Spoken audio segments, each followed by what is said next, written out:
दोस्तों, जैसे कि आप जानते हैं कि हमारे हिंदू धर्म की संस्कृति अति समृद्ध है। हमारे त्योहार और रीति रिवाज पूरी दुनिया भर में चर्चित है। उन्हीं में से एक पावन त्योहार नवरात्रि का है। लेकिन आज आप ये जानकर हैरान हो जाएंगे कि ये त्योहार पहले कैसे मनाया जाता था और आज इसकी क्या हालात हो गई है। माँ जगदम्बे ने लगातार 9 दिनों तक दैत्य महिषासुर के साथ भीषण युद्ध किया था और उसमें विजय हासिल किया था। उसी खुशी में नवरात्रि का महोत्सव मनाया जाता है। दोस्तों, कुछ साल पहले नवरात्रि के दिनों संध्या के समय गांव की बेटियां अपना पारंपरिक पोशाक पहनकर एक मिट्टी का बना हुआ पात्र अपने माथे पर रखती थी, जिसे हम गरबा बोलते हैं। उसमें घी का दिया जलाती थी और गांव के घर घर जाकर माता रानी के गरबे गाती थी। गांव के लोग प्रसाद स्वरूप में बिस्किट, चॉकलेट और सिक्के देते थे। ये रिवाज ज्यादातर गुजरात में होता था, लेकिन आज के समय में तो जैसे ये रिवाज गायब ही हो गया है। आज के जमाने की कई लड़कियों को इसके बारे में पता भी नहीं होगा, और जिनको पता है वो या तो अपने माथे पर गरबा नहीं संभाल सकती या फिर घर घर जाके गरबे गाने में शर्माती है, क्योंकि आज के समय में इसे तुच्छ समझा जाता है। पुराने वक्त में नवरात्रि के समय रात को गांव के चौराहे में सारे लोग जमा होते थे। गांव की बेटियां रास गरबा खेलकर प्रदर्शन करती थी, जिसमें सिर्फ और सिर्फ माता रानी के भजन ही बोले जाते थे। उसमें भी प्राचीन संगीत जैसे कि ढोल, तबला, हारमोनियम और मजीरा जैसे वाद्य हमारी परंपरा का अनुभव कराते थे। लेकिन आज के समय में तो डीजे और इलेक्ट्रॉनिक संगीत को बढ़ावा दिया जा रहा है।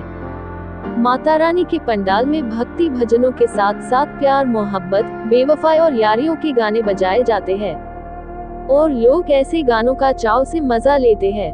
गरबा खेलने के साथ साथ वेस्टर्न डांस भी करते हैं। दोस्तों, पुराने वक्त में लोग गरबा खेलते थे तो उसमें भी माता रानी के प्रति भक्ति भावना और प्रेम भावना हुआ करती थी। लेकिन आज के समय में लोग सिर्फ मजे करने के लिए गरबा खेलते हैं और अपने पारंपरिक पोशाक पहनने के बजाय अजीबोगरीब पोशाक पहनने लगे हैं। पुराने जमाने में नवरात्रि देखने या खेलने जाने के लिए पैसे नहीं देने पड़ते थे, लेकिन आज के समय में टिकट लेनी पड़ती है। कई जगह पर तो 20-20, 30-30 हजार की टिकट होती हैं। माता रानी के इस पावन त्योहार को लोग धंधा बनाकर आज करोड़ों बनाते हैं। पूजा अर्चना को छोड़कर इन दिनों ब्यूटी कॉन्टेस्ट मनाया जाता है। पंडाल में प्रिंस और प्रिंसेस निर्धारित किए जाते हैं। क्या यही है हमारी संस्कृति?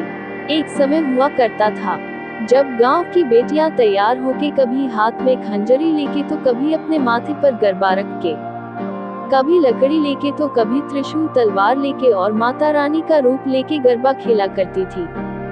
लेकिन वो सुनहरा समय आज एक सपना बनकर रह गया है।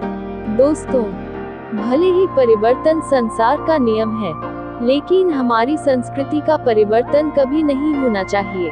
धीरे धीरे लोग हमारे रीति रिवाजों को भूलकर आगे बढ़ रहे हैं, लेकिन जिस दिन हमारी संस्कृति खत्म हो गई उसी दिन हम भी खत्म हो जाएंगे। ये तो सिर्फ नवरात्रि की बात है, ऐसे तो कई और त्योहार हैं जिसमें बदलाव आते जा रहे हैं, लेकिन हमें हमारी संस्कृति को समझना चाहिए और हमेशा बनाए रखना चाहिए। अगर आपको हमारी बात अच्छी लगे तो ये हमारी छोटी सी शुरुआत है। हमारे चैनल को सब्सक्राइब जरूर कर दीजिएगा।